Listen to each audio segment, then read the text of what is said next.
Morgan Housel's book discusses timeless principles that remain unchanged over time, especially the laws of human nature. This raises a philosophical question. If the world is unpredictable, why are there still timeless principles? Is there really an unchanging law of human nature? Yes, some laws are indeed eternal. Take mathematics, for example, including its logic. It is something that never changes. Many principles in the world, like mathematics, are based on logic and are free from errors. The question is whether you know how to use them. You might argue that there are illogical elements in human nature. Yes, I have never seen a scholar deduce human nature from first principles, but I do believe that human nature is universal across time and cultures. This is the setup given to us by our bodies and evolution, as emphasized in Sapolsky's book Behave. People make the same choices under the same conditions. The unpredictability of the world comes from the fact that different rules often come into play simultaneously. They vary in trends and intensities at specific points, making calculations challenging. It's not that the world lacks rules, it's that multiple rules interact, making predictions difficult. For instance, someone is selling a course called The Secrets of Internet Celebrity, claiming that you can master the secrets of becoming famous with just 3 hours of training, priced at 10,000 yuan. Miss Wang, having both money and a desire for fame, enrolls. I, on the other hand, ponder and decide not to join. Can you say that Miss Wang and I have different human natures? In reality, it's our conditions that differ. I've read many books, so I doubt that 3 hours of training can turn someone into an internet celebrity. Although I'm curious about the secrets the person mentioned, my decision not to buy is mainly because I find 10,000 yuan too expensive. Our human tendencies are similar, it's the strength of these tendencies that varies. In this video, let's analyze a cliché in detail. There are no shortcuts to success.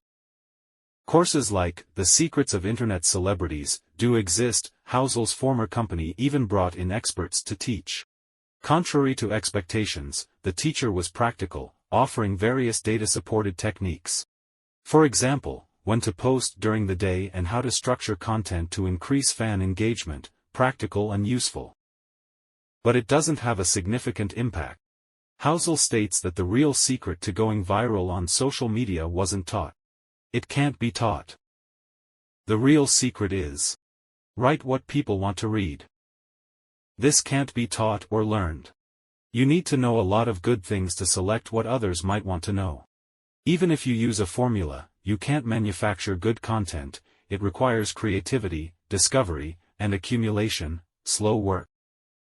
Most people want shortcuts, which are easy to teach but not very effective. A few years ago, a young author sent me his manuscript, claiming a top-tier publisher had agreed to publish it. He wanted me to write a recommendation. After reading it, I found it barely qualified as a book, lacking substance and style, even imitating the title of a bestseller. I advised him not to publish, suggesting he test reader reactions online before considering a book. He accepted my criticism but still published the book. Predictably, it didn't receive a positive response.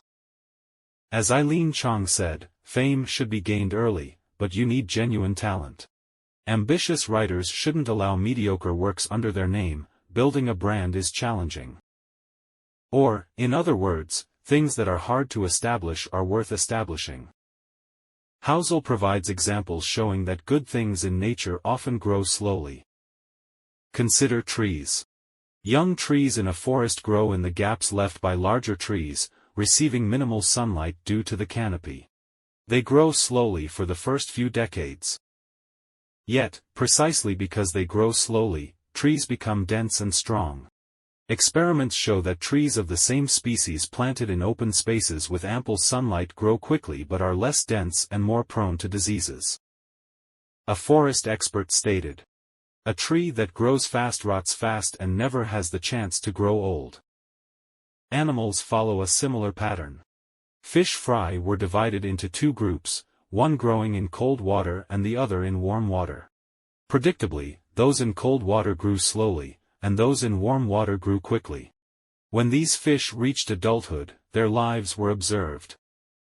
The slow-growing fish lived 30% longer on average than the fast-growing ones, showing that slower growth allows for careful repair, creating a strong foundation. This principle applies to building machines too. You wouldn't want a car hastily assembled by overworked workers. People often say, lay a solid foundation. In real life, telling an adult to lay a solid foundation is hard to articulate. Everyone wishes you great success. However, speed does pose a problem. Housel states that at least 90% of investment mistakes result from impatience. Take Starbucks, for example. In 1994, it had 425 stores. In 1999, it added 625 more. By 2007, it was opening 2,500 new stores annually, yet, sales didn't grow as planned. In 2008, Starbucks stock price plummeted by 73%, and 12,000 employees were laid off. Why? Just like young trees and fish, growing too fast compromises quality. Resources invested in opening new stores couldn't be used to enhance the consumer experience. An entrepreneur aptly noted, "A company growing too fast is like a boy getting money too quickly.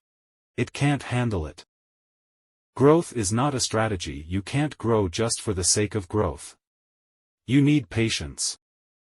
When discussing the psychology of money, we mentioned that Buffett and Munger's secret to making money is their lack of haste. Historical data supports this. The probability of making a profit in the U.S. stock market correlates with the duration of holding stocks. If you can only wait one day, buy today and think of selling tomorrow, your chance of profit is only 52%, similar to gambling. But if you can hold for 2 months, the chance of profit increases to 60%. Holding for a year gives you a 68% chance, and if you can hold for 10 years, an 88% chance. Hold for 20 years, and you're guaranteed a profit. You need the patience to endure stock price fluctuations. The essence of compounding is slow. Housel says, most great things in life, from love to career to investments, derive value from 2 things: patience and scarcity. You must patiently wait for things to grow because what grows is scarce. This reminds me of a quote from Arthur Schopenhauer. For a young man, if he gains insight into human affairs too early, is knowledgeable about the ways of the world, and if he quickly understands how to connect with people and socialize, confidently entering society, then, whether from a rational or moral standpoint, this is a bad sign. It portends mediocrity.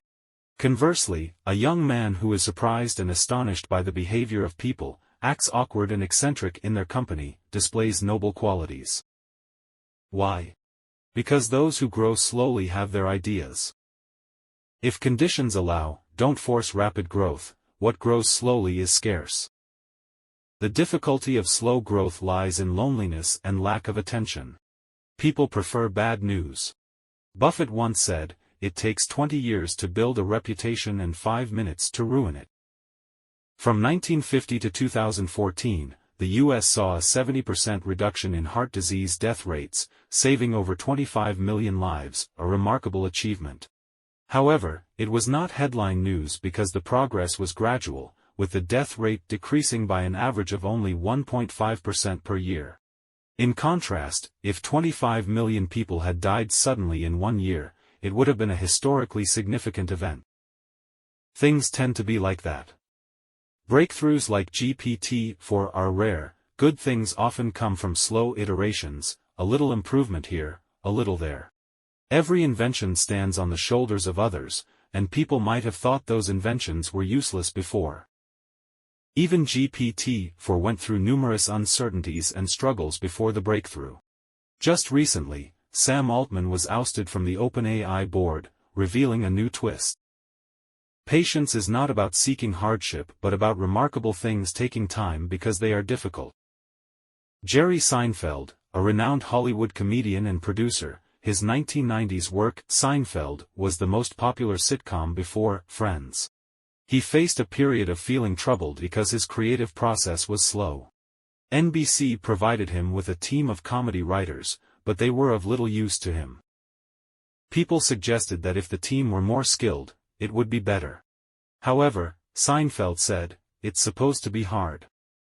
He mentioned that some proposed bringing in McKinsey to create a more efficient writing process, but he declined.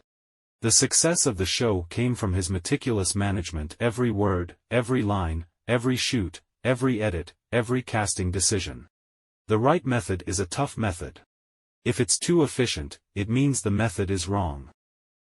Scarcity and efficiency are mutually exclusive. Something worth pursuing is always challenging. We don't like easy, we like difficult. Difficult means a high ceiling, a large operational space, and potential. Only difficulty can leave competitors behind and make us stand out. When faced with difficulties, questioning life and wondering whether to persist or give up, the standard is simple: is it scarce? If it is, it's worth it, exceptionally worth it. The things that require patience to acquire are the most valuable. If you feel there is value in this, please like, subscribe to this channel, and leave your thoughts or suggestions in the comments section. Let's grow together and read more good books.